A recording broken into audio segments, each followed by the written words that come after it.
త్రేతాయుగం ఉంది.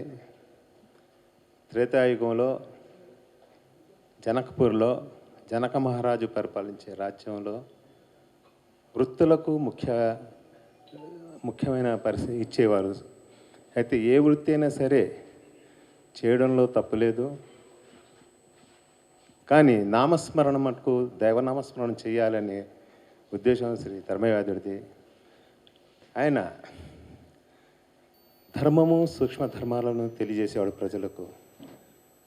ఆయన తల్లిదండ్రుల పాదాల యందు నుండి జ్ఞానాన్ని సంపాదించిన ధర్మవ్యాధుడు.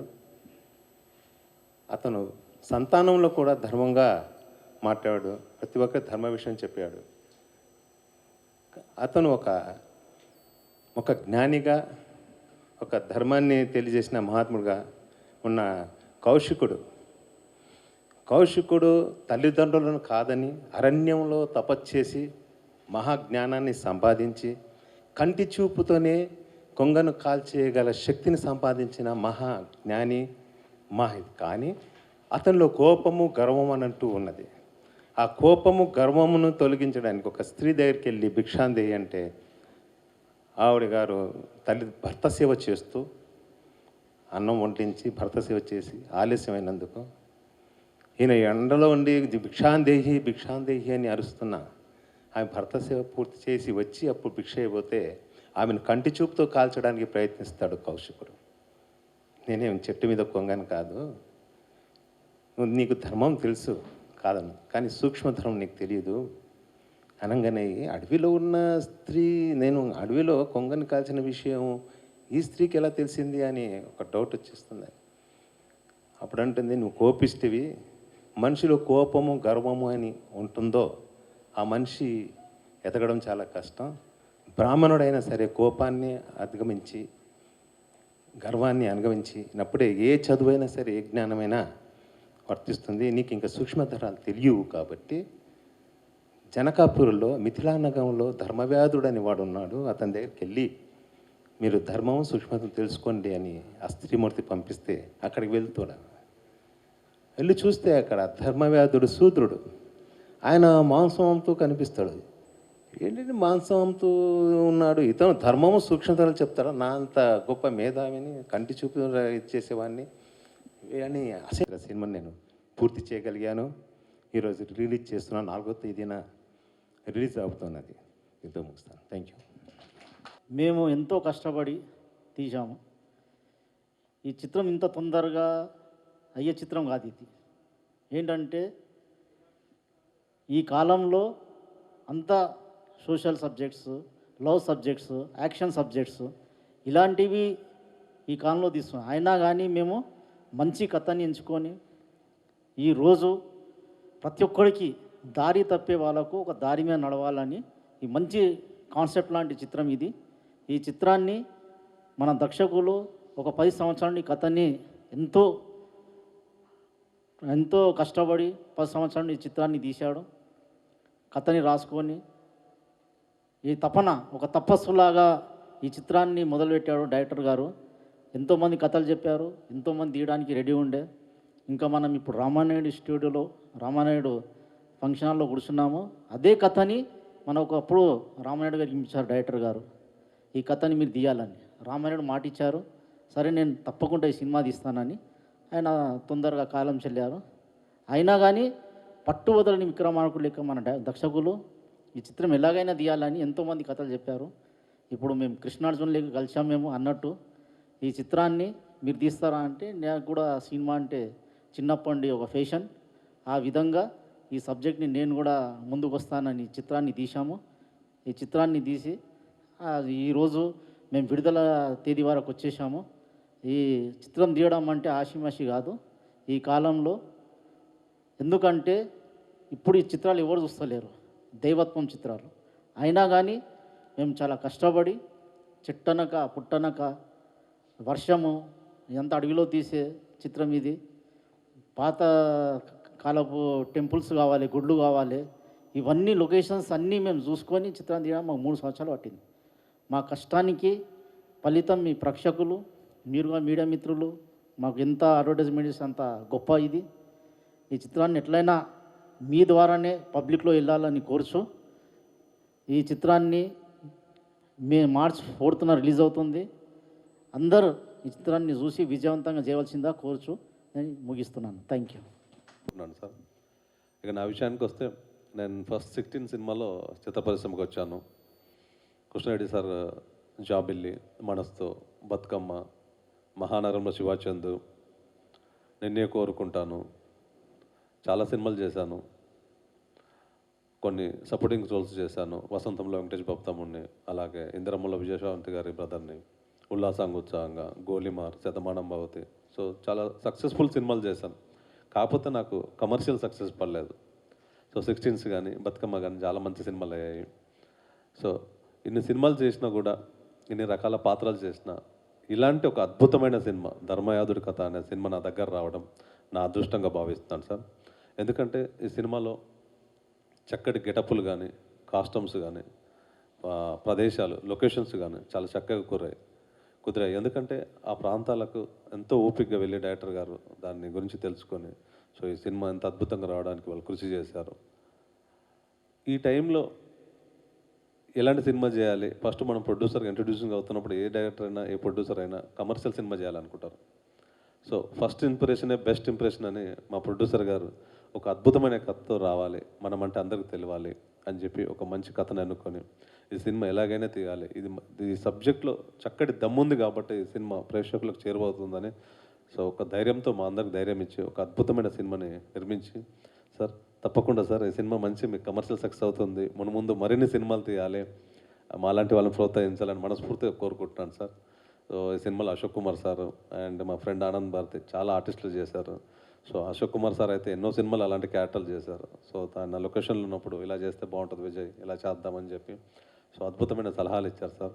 సో అలాగే మా cameramen sir and music director గారు, ప్రతి టెక్నీషియన్స్, ఎందుకంటే ఇది ఒక డిఫరెంట్ జానర్ ఈ టైంలో కాబట్టి సో అద్భుతంగా తెచ్చాము, మేము చూసుకున్నాం, తృప్తిగా ఉంది. సో ఏదేమైనా ప్రేక్షక దేవుళ్ళ ఆశీస్సులు కావాలి. సో మార్చి 4వ తారీఖు రిలీజ్ అవుతుంది. మీ అందరి ఆశీస్సులు ఇలాగే కొనసాగాలని మనస్ఫూర్తిగా కోరుకుంటున్నాను sir. Thank you so much అండి. అందరికీ మహాశివరాత్రి శుభాకాంక్షలు సార్. Thank you. అలాగే మురళీధరన్ సార్ గారికి కూడా, ఆయన కూడా చాలా ప్రోత్సహించారండి. ఇలాంటి టైంలో ఈ కరోనాని ఫైట్ చేస్తూ, ఈ టైంలో అందరూ కమర్షియల్ మూవీస్ ఇలాంటివన్నీ చేస్తున్న టైంలో సార్ ఇలాంటి దేవుడి సినిమాకి ఎంతో సపోర్ట్ చేశారు. ఎంతో ధైర్యంగా సార్ ముందుకు వచ్చి అందరితో ఇలా చేయించడం అనేది గొప్ప విషయం.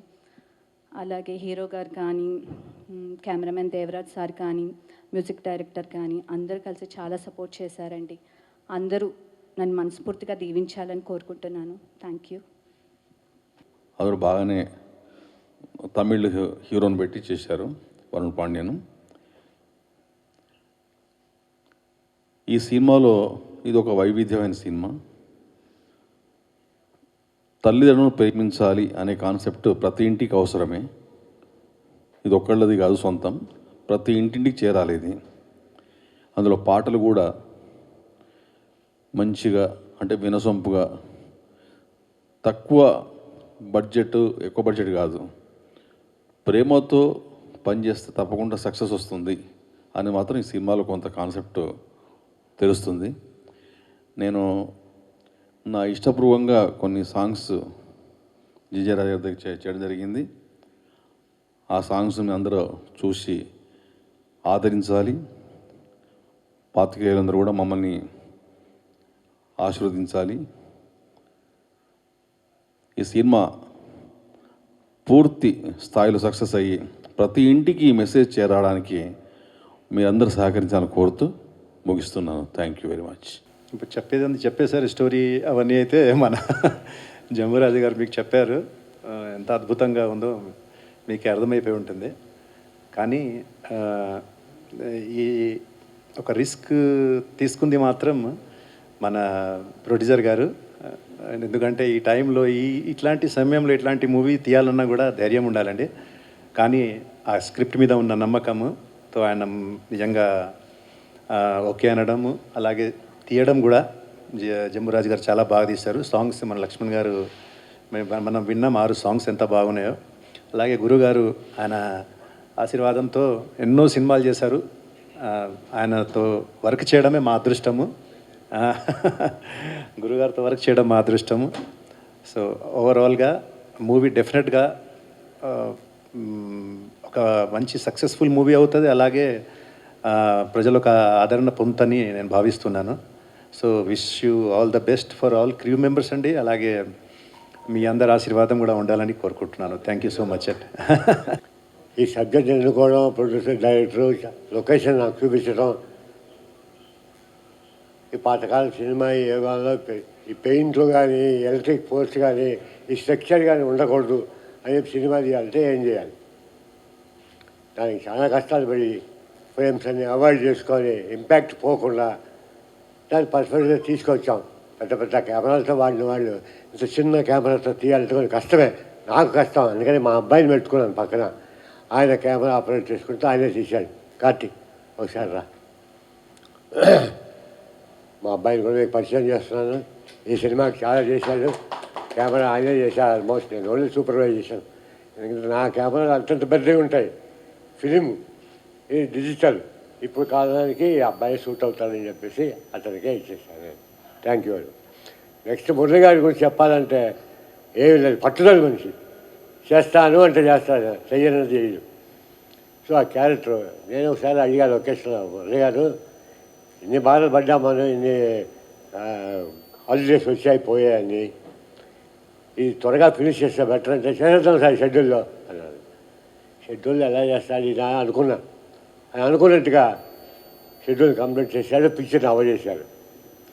కానీ ఏ లోటు లేకుండా ప్రతిరోజు లొకేషన్కి ఇక్కడ నుంచి హైదరాబాద్ నుంచి లొకేషన్ రాజాపూర్ రావటం, అందరికి భోజనాలు కరెక్ట్గా అందే లేదా, షూటింగ్ కరెక్ట్ టైంకి వెళ్ళాలి లేదా లెగ్గొట్టి పంపించిన రోజులు కూడా ఉన్నాయి. ఆయన ప్రొడక్షన్ ఎగ్జిక్యూటివ్ పని కూడా ఆయనే చేశారు చాలా మటుకు. మల్లికార్జునరావు డైరెక్టర్. ఆ సినిమా చూసేటప్పటికి అక్కడి నుంచి లైఫ్ స్టార్ట్ అయింది. Pickup, full pickup. Sundru Suryanarayana producer. ఆ తర్వాత రామారావు నుంచి, కృష్ణ నుంచి, మిగతా శోభన్ బాబు, కృష్ణమరాజు, ఇక మొత్తం బ్యాచ్ ఆఫ్ హీరోస్ అందరితో పనిచేశారు. కొత్త ప్రభాకర్ రెడ్డి గారి సినిమాలు అన్నీ కూడా విజయవంతమైన సినిమాలు. అన్నీ కూడా నాకు మంచి పేరు వచ్చేది అన్నింటిలో కూడా. కేఎస్ఆర్ దాస్ మా డైరెక్టరు, ఇట్లాగా లాల్ గారు అని, నేరం నాయకాది, ఆకలి, రాయలు విశ్వనాథ్, ఛాలెంజ్ రాముడు, రామారావు అట్లా తీశాను. ఆ తర్వాత ఆయన పాలిటిక్స్లో వెళ్ళిపోవడం వల్ల నాకు నెక్స్ట్ జనరేషన్కి షిఫ్ట్ అయ్యాను. అట్లాగే ఆ తర్వాత బెంగాలీ సినిమాలు చేయటం, ఈ తమిళ పిక్చర్, అన్ని లాంగ్వేజ్ చేశాను పిక్చర్ నేను, ఎక్సెప్ట్ ఇంగ్లీష్ లేకుండా.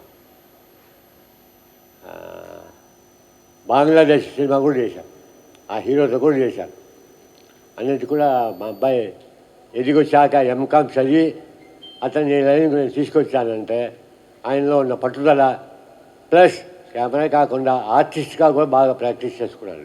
2-3 సినిమాలు చేస్తున్నాడు. అది మీ అందరి ఆదరాభిమానులు ఉంటే త్వరగా పైకి వస్తారని చెప్పిన ఉద్దేశం. నెక్స్ట్ ఈ సినిమా 4వ తేదీ 4th రిలీజు విజయవంతం కావాలి. ఎందుకంటే ఇట్లాంటి సినిమాలు రావాలి. ఈ మధ్య సినిమాల్లో ఎంత మ్యూజిక్ లేకపోయినా ఏం లేకపోయినా, ఈ పిక్చర్లో ఏమి లేకపోయినా అద్భుతంగా వచ్చింది అన్ని. ఆ కష్టపడిన దానికే ఫలితం మా ప్రొడ్యూసర్ గారు దొరికితే ఆయన మళ్ళీ సినిమాలు తీస్తూ ఉంటాడు. ఈ సినిమా తీయడానికి రాజా చాలా కష్టపడ్డాడు, చాలా తపన పడ్డాడు.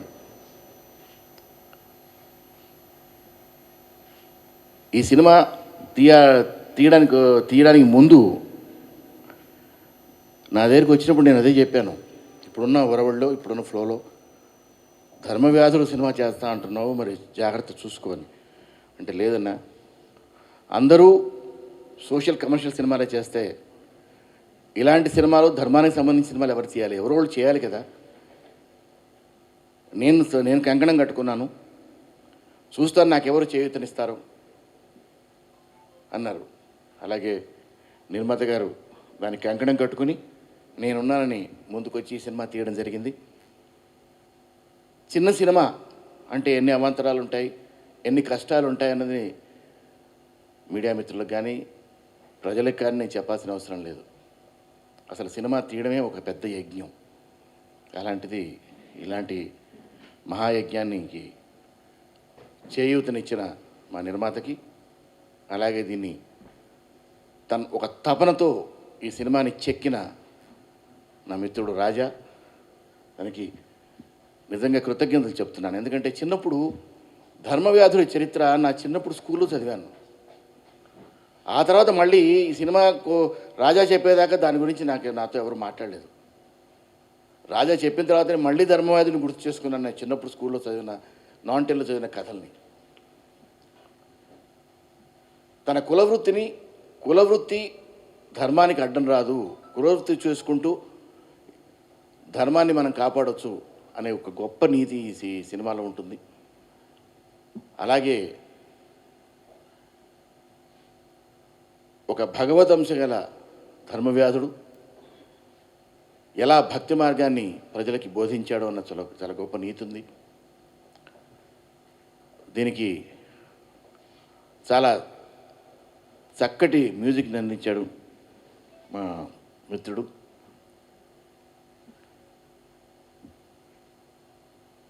అంత ఈ మ్యూజికల్ బ్యాక్డ్రాప్తో చక్కటి కథతో మీ ముందుకు వస్తున్నారు. అలాగే మా ధర్మవ్యాధుడుగా వేసిన విజయభాస్కర్ చాలా బాగా చేశాడు. అమ్మాయి కూడా చాలా బాగా చేసింది. అన్నయ్య గారి గురించి చెప్పక్కర్లేదు. సో ఇంతమంది మా కెమెరామెన్ గారు ఆ వయసులో ఆయన పడ్డ తపన నిజంగా హ్యాట్స్ ఆఫ్ అండి. ప్రతి షాటు అందంగా రావాలి అని ఆయన పడ్డ తపన, వాళ్ళ అబ్బాయి ఆయనకు చేయూతనిచ్చిన పద్ధతి చాలా గొప్పగా ప్రత్యేకంగా ఈరోజు చెప్పుకోవాలి. ఎందుకంటే మనం చేస్తున్న పని మీదే మనకు ఇంట్రెస్ట్ లేని రోజుల్లో ఆయన ఒక సినిమాని ఆయన చేతికి వస్తే ఈ ఏజ్లో కూడా ఇంత ఎక్స్పీరియన్స్తో సినిమాని అందంగా తీయాలని ఆయన పడ్డ తపన నిజంగా sir we are all grateful to you. మమ్మల్ని చాలా అందంగా చూపించారు ఈ సినిమాలో. అండ్ అలాగే ఈ మధ్యన పవర్ స్టార్ పవన్ కళ్యాణ్ గారి సినిమా అత్యద్భుతమైన విజయం సాధించి సినిమా ఇండస్ట్రీకి చాలా గొప్ప ఊపునిచ్చింది. ఆ షాడోలో ఈ సినిమా ఖచ్చితంగా మళ్ళీ విజయాన్ని అందుకోవాలని మేము ఆశిస్తున్నాం. ఎందుకంటే ఒక పెద్ద హీరో సినిమా రిలీజ్ అయ్యి పెద్ద సక్సెస్ వస్తే ఆ సక్సెస్ హ్యాంగ్ ఓవర్లో ప్రజలు ఖచ్చితంగా వచ్చిన ఒక మంచి సినిమాని హిట్ చేస్తారు అన్న నమ్మకం మాకుంది. ఆయన సినిమా హ్యాంగ్ ఓవర్లో మేము వస్తున్నాం కనుక ఖచ్చితంగా ఆ ఆనందాన్ని మా సినిమాకు కూడా పంచి ఈ సినిమాని తర్వాత చూద్దాంలే అని పోస్ట్పోన్ చేయకుండా ఫస్ట్ డే నుంచి చూడండి. ఎందుకంటే పెద్ద సినిమాలు నిలబెట్టడానికి పెద్దవాళ్ళు ఉంటారు, చిన్న సినిమా నిలబెట్టడానికి ఎవరు ఉండరు. దీన్ని మీరు ఫస్ట్ 4 రోజులు తిరిగిపోతే 5వ రోజు సినిమా ఉంటుందో ఉండదో తెలియదు, మీరు చూస్తేనే ఉంటుంది సినిమా. సో ఖచ్చితంగా ఫస్ట్ డే దీనికి మంచి ఓపెనింగ్స్ ఇవ్వండి, సినిమా నిలబెట్టండి, దీన్ని పెద్ద సక్సెస్ చేయండి. రాజాకి మా నిర్మాతకి ధైర్యం చేసిన నిర్మాతలకి మంచి డబ్బునివ్వండి, భుజం తట్టి మేము ఉన్నామన్న ధైర్యాన్ని ఇవ్వండి. సో దట్ ఇలాంటి మంచి మంచి చిత్రాలు ఎన్నో మేము ముందు తీసుకురావడానికి వాళ్ళకి ఒక అవకాశం ఉంటుంది. అలాగే మీడియా మిత్రులు కూడా దయచేసి ఈ సినిమాని ప్రజల దాకా తీసుకెళ్ళండి. ఓపెనింగ్స్ రావడానికి మీ వంతు కృషి మీరు చేయండి. ఎందుకంటే మా వంతు కృషి మేము చేసాం, మా పని అయిపోయింది. ఇక మీ వంతు కృషి చేసి ప్రజల దాకా తీసుకెళ్ళండి. ఆడియన్స్, ఈరోజు మహాశివరాత్రి సందర్భంగా శివరాత్రి శుభాకాంక్షలు చెప్తూ ఆ పరమశివుడు మా సినిమాకి ఒక గొప్ప విజయాన్ని ఇస్తాడని ఆశిస్తూ సెలవు.